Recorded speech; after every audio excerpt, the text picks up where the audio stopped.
जय जय श्री राधे भक्तजनों, आप सभी का स्वागत है आपके अपने पसंदीदा YouTube चैनल पंडित जी पर। आज हम श्रावण शुक्ल पक्ष की पुत्रदा एकादशी की कथा आप सभी के समक्ष लेकर आए हैं। युधिष्ठिर जी कहने लगे, हे भगवान, श्रावण शुक्ल एकादशी का क्या नाम है? व्रत करने की विधि क्या है तथा इसकी महात्म क्या है? कृपा करके आप हमें बताएं। मधुसूदन कहने लगे, इस एकादशी का नाम पुत्रदा है। आप ध्यान पूर्वक इस कथा को सुनिए। इसके सुनने मात्र से ही वाजपेय यज्ञ का फल प्राप्त होता है। द्वापर युग के आरंभ में महिष्मति नाम की एक नगरी थी, जिसमें महिजित संतानहीन होकर इस लोक और परलोक दोनों ही दुखदायक होते हैं।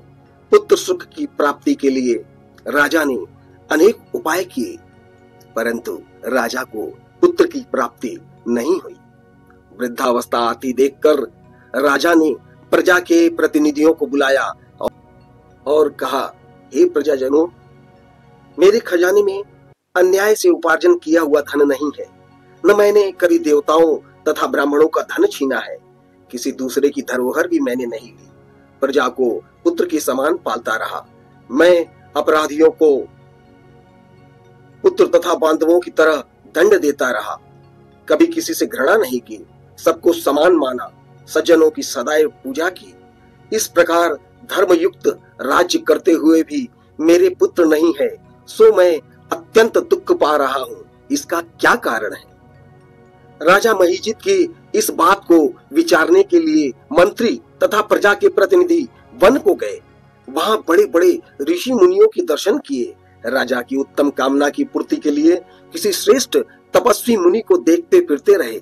एक आश्रम में उन्होंने एक अत्यंत वयोवृद्ध धर्म के ज्ञाता, बड़े तपस्वी, परमात्मा में मन लगाए हुए, निराहार, जितेंद्रिय, जितात्मा, जित क्रोध, सनातन धर्म के गूढ़ तत्वों को जानने वाले, समस्त शास्त्रों के ज्ञाता महात्मा लोमस मुनि को देखा, जिनका कल्प के व्यतीत होने पर एक रोम गिरता था।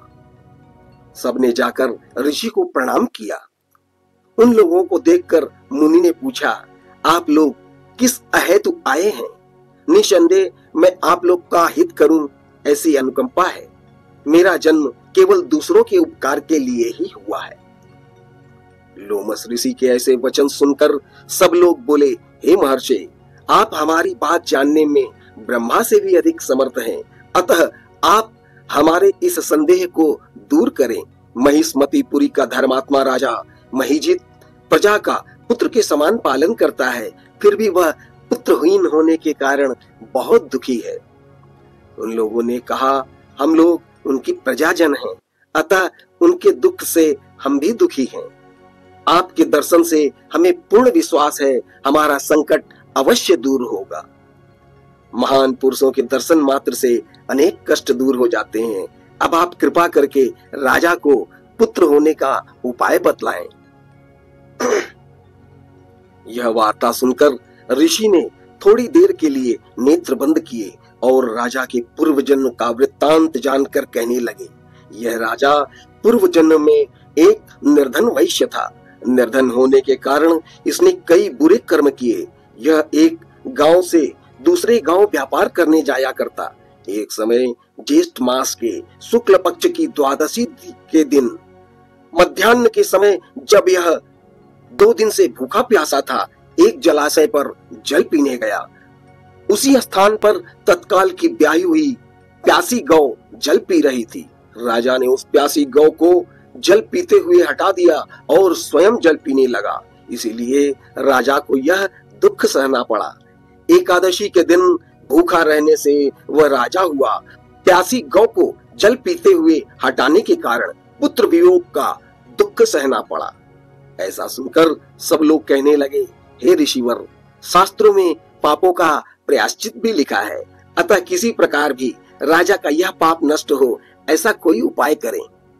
लोमस मुनि कहने लगे, श्रावण शुक्ल पक्ष की एकादशी को, जिसे पुत्रदा एकादशी भी कहा जाता है, तुम सब लोग व्रत करो, रात्रि जागरण करो, इससे राजा का यह पूर्व जन्म का पाप अवश्य नष्ट हो जाएगा, साथ ही राजा को पुत्र भी प्राप्ति होगी।